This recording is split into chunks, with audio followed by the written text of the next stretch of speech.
Hey guys, Andrew here, and in this video I'm going to show you how to add links in your Trello cards. So let's say you're working on a particular task, guys, and you want to add a link to, for example, a website. This is very easy. You want to go ahead and find that word that you want to highlight. So let me go ahead and first edit this description here. And let's say I want to put the word Facebook behind the word Facebook. I can simply highlight that particular text, then click the link icon here, and as you can see it says Control K, or you can click on that, and here you can put the link. So here I can go ahead and I could type, for example, www.facebook.com,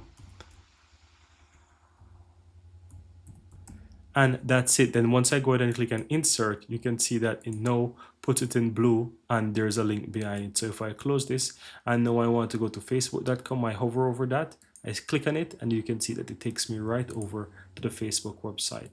And that's it, guys. That's how to basically add links to your Trello cards. Very easy and very simple.